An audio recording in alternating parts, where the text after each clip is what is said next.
কাগজগুলোকে কাজে লাগানো যেত না? অধিক পয়সা দিয়ে নিম্নমানের কাগজ ব্যবহার করে ইন্ডিয়া থেকে 30 লক্ষ কপি বই ছাপানো হয়েছিল গত বছর, শুধুমাত্র ইন্ডিয়াকে সুযোগ দেওয়ার জন্য, ফায়দা দেওয়ার জন্য। এগুলো নিয়ে আপনারা কেউ কথা বলেন নাই, প্রতিবাদ করেন নাই। আমাদের শিক্ষা ব্যবস্থা থেকে বাঙালির যে সংস্কৃতি, যে কৃষ্টি, কালচার, সবকিছু রিমুভ করে দেওয়া হয়েছে।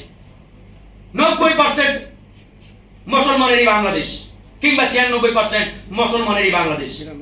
অথচ এই বাংলাদেশে ইসলামী সংস্কৃতির বাড়াই পর্যন্ত রাখা হয় নাই আমাদের শিক্ষা ব্যবস্থায়। আমরা যখন পড়াশোনা করেছি, আমরা সাহাবায়ে কেরামের জীবনী পড়েছিলাম, নবী রাসূলদের জীবনী পড়েছিলাম। আজকে পাঠ্যপুস্তক খুলে দেখেন, সাহাবায়ে কেরাম, নবী রাসূল তো দূরে থাক, কারো নামগন্ধ পর্যন্ত নেই।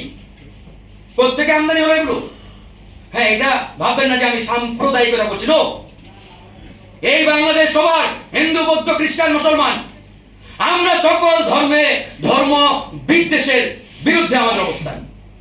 সেটা ইসলাম ধর্মের বিরুদ্ধে হতে পারে, কিংবা হিন্দু, বৌদ্ধ, খ্রিস্টান, সকল ধর্ম বিদ্বেষের বিরুদ্ধে আমরা সব সময় ছিলাম, এখনো আছি। কিন্তু কথা হচ্ছে, পরিকল্পিতভাবে আমাদের এই শিক্ষা ব্যবস্থাকে তারা ধ্বংস করে দিয়েছে। আমরা হয়তো অনেকেই বুঝতেই পারিনি। এই জন্য আমাদের একটা মেধাহীন, মেরুদণ্ডহীন জাতি হিসাবে তারা এই বাংলাদেশের নাগরিকদের গড়ে তুলতে চেয়েছিল, যাতে দিল্লি যে প্রেসক্রিপশন দিবে, বাংলাদেশের নাগরিকরা মাথা পেতে যাতে সেটাকে নম করে মেনে নেয়, ন্যূনতম প্রতিবাদ যাতে না করতে পারে। এই জন্যই তারা এই কাজটি করেছিল। কিন্তু বন্ধুগণ, আমাদের হাসিনাকে নিয়ে কোনো বক্তব্য নেই। হাসিনার সেই দুঃশাসন আমল নিয়ে আমাদের কোনো বক্তব্য নেই, কারণ হাসিনা ছিল দিল্লির কেনা গোলাম, এবং তিনি দিল্লির প্রেসক্রিপশন বাস্তবায়ন করবেন, এটাই বাস্তবতা। কিন্তু এখন দ্বিতীয় একটি বিপ্লবের মাধ্যমে আমরা এই দেশকে স্বাধীন করেছি, দ্বিতীয়বার। এই বিপ্লব পরবর্তী সময়ে এই শিক্ষা ব্যবস্থা যদি আমরা ঢেলে সাজাতে না পারি, এটা হবে আমাদের সবচাইতে বড় ব্যর্থতা। আজকে আমাদের নূরে আলম সাহেব বলে গেলেন, 6টা কমিশন করা হয়েছে, বিচার বিভাগ কমিশন, ওই সংবিধান সংস্কার কমিশন, নির্বাচন কমিশন, সংস্কার কমিশন।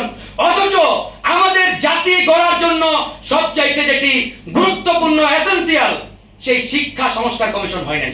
কেন ভাই? তাহলে কি আমরা বলতে বাধ্য হব যে এটাও ইন্ডিয়ান পরিকল্পনা আপনারা করেন নাই?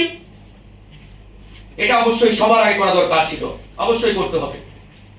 আমাদের এই শিক্ষা ব্যবস্থাকে ঢেলে সাজানোর জন্য অতি দ্রুত জাতীয় শিক্ষা সংস্কার কমিশন গঠন করতে হবে, এবং এই জাতীয় শিক্ষা সংস্কার কমিশনে বাংলাদেশের প্রত্যেকটা লেয়ার থেকে প্রত্যেকটা স্টেক হোল্ডারের প্রতিনিধি রাখবে। আলেম সমাজের একজন প্রতিনিধি রাখবে, শিক্ষক সমাজের একজন